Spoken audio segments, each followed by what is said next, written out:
Hey y'all, welcome to Cooking on the Farm. I'm Rachel and I just picked out a bunch of apples, these gorgeous apples. They're not the last ones in the tree, but the last ones that we can reach. We're gonna take these in and make an apple pie.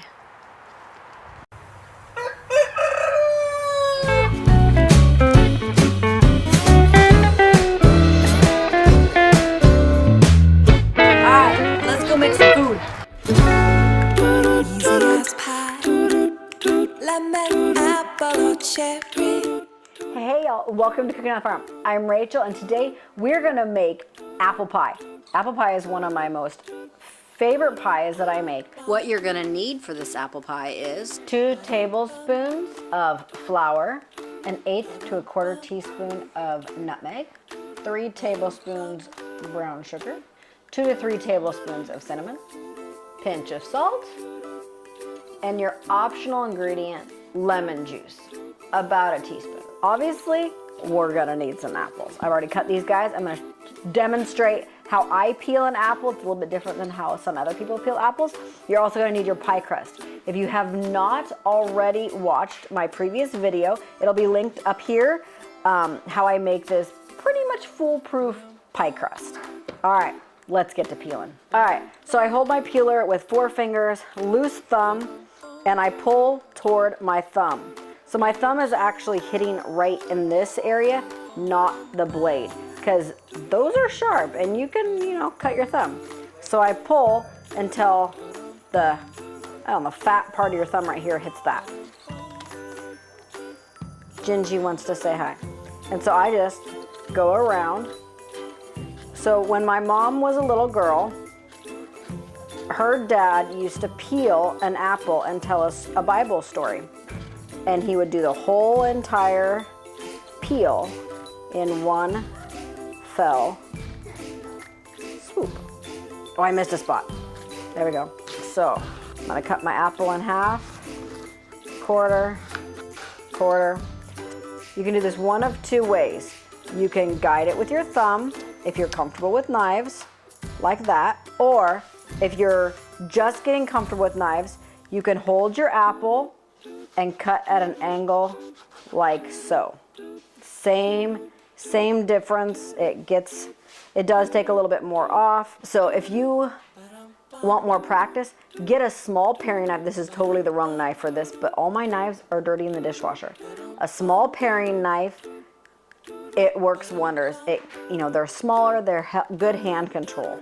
So then I put this flat side down, not this side, because you're rocking and rolling and you have more chance to get cut.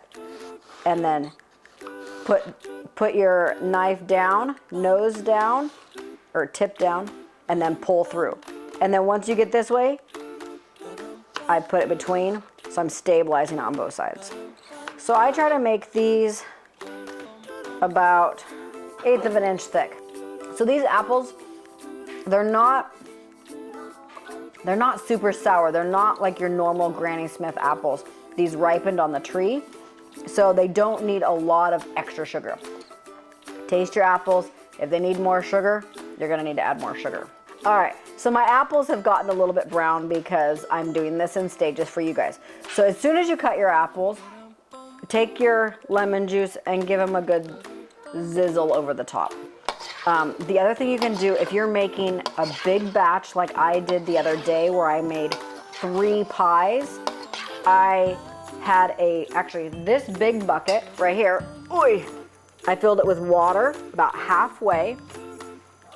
I put about 3 tablespoons of lemon juice in it, and then I put all my cut apples in there so they stayed without turning brown. Brown, it's not bad, they just aren't as pretty looking, but when they're cooked with brown sugar and cinnamon, it's the same color. All right, so what I'm gonna do is I have my 3 tablespoons of brown sugar, all right, 2 tablespoons of flour. If you prefer to use cornstarch, go for it. All right, I'm gonna do 2 tablespoons of cinnamon. That sounds like a lot, but honestly, we love cinnamon. So what I'm gonna do is mix it all up, put it in here, and then taste it if it needs more. A 2-finger pinch of salt, which is about 1/4 teaspoon. So nutmeg, this is what whole nutmeg looks like. It's kind of looks like a nut, like a walnut shell. Anyway, you can use just regular pre-ground stuff, but I like to fresh grind my own. This is kind of my secret ingredient. It's not something that everybody puts in theirs. All right, so I'm gonna mix this guy together. So the flour is your binder. So the apples are gonna kind of cook down as it's baking, and it's going to let off a bunch of juices. And so the flour is gonna kind of make that into like a thick, kind of a sauce gravy type thing without being gravy. All right, dump it in. So if you're taking your apples out of the water mixture, I would suggest putting them in a colander for about 2 to 3 minutes to let them drain, because you don't want them to make all drippy water in here. You don't want a watery pie. All right, guys, so I've got my crust. I've got this all mixed up. Let's dump these apples in. So a way that I kind of tell to see if I'm gonna have enough apples for my crust is I have my crust empty and I fill it full of apples, and then I put the apples in the bowl and make the mixture. So I mound my apples because these are gonna bake down, guys. If you do it flat like this, you're gonna have like kind of a concaved pie. I like a pie that's got a little apple in it, you know? So I kind of push it around my corners, mound it up, get my hands dirty. All right, guys, so I am gonna take 2 tablespoons of butter and I'm gonna kind of blob it all over. And this just makes it even richer. If you don't want to do the butter, that's fine.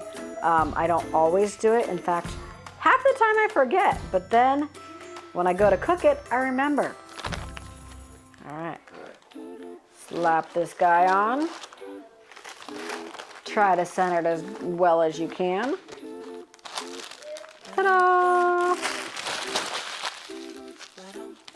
All right, so I got a little patchwork to do over here. So let's see, a little extra.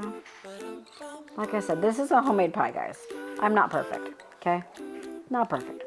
All right, so what I like to do is pinch these together and kind of roll it under.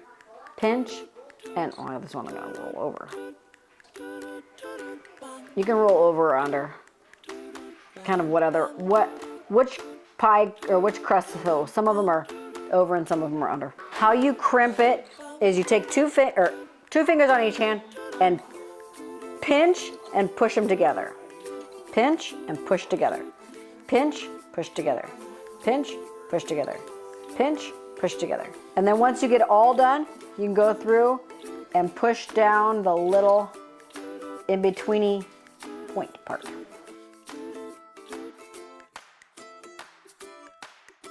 All right, you're gonna need sugar and milk for your topping. Before you put your milk and sugar on top, you wanna make a design of some sort for venting. I like to draw the house that I grew up in. So there's the house that I grew up in right there. So you're just doing little pokies. You're not doing huge slits in there. All right, then you take your milk and you just kind of get the top wet, get everything covered in milk. And it does run off, it does run down here, but that's kind of the best part, guys. So I honestly don't know how much milk that is because it literally brushes on to whatever you want. Then you cover it with sugar. This is just regular white sugar. All right, guys, so again, I don't know how much that is. To my liking, this is perfect. If you want a little less, go for it. If you don't want the sugar on top, that's fine. It just doesn't have the same yum, yum, yum. All right, this is gonna go into a 350-degree oven for about 40 minutes. And when 40 minutes is up, I'm gonna take a knife and I'm gonna stick it in. If I hit like major crunchy apple, like if you listen carefully, you hear that apple crunch, you don't wanna hear that.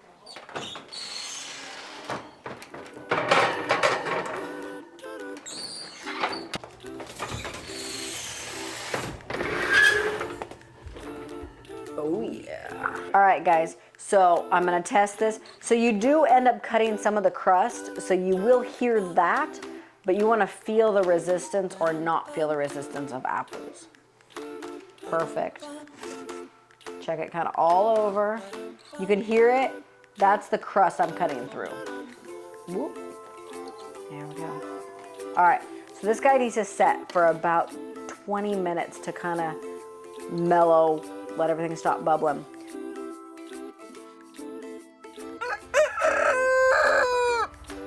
Morning, guys. So last night I couldn't stay up to wait till this guy cooled off. So it is the next morning, and we're gonna cut into this now. Generally, you want to wait, a good period of time to let things cool off so it's not still bubbling, and let those flours absorb those juices and thicken them up. So let's see. Let's get this guy cut. And the first piece of pie is never pretty, guys. Never comes out the way you want it to.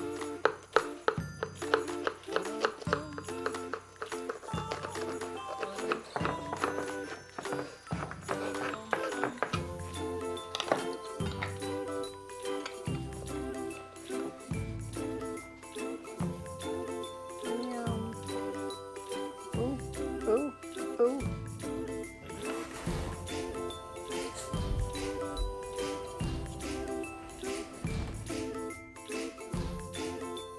All right, I'll try David's pie.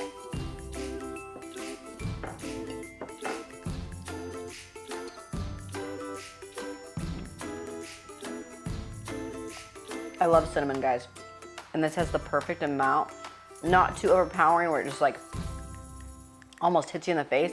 The nutmeg, you could just get a hint of that extra layer of warmth. Cinnamon and nutmeg are warm seasonings. Use them in the falls and the winters to like kind of bring warmth into you. So good. The crust, I love this crust. There ain't nothing wrong with this crust. See you next time on Cooking on the Farm. Bye, guys. I'm mid-cut here. Ready?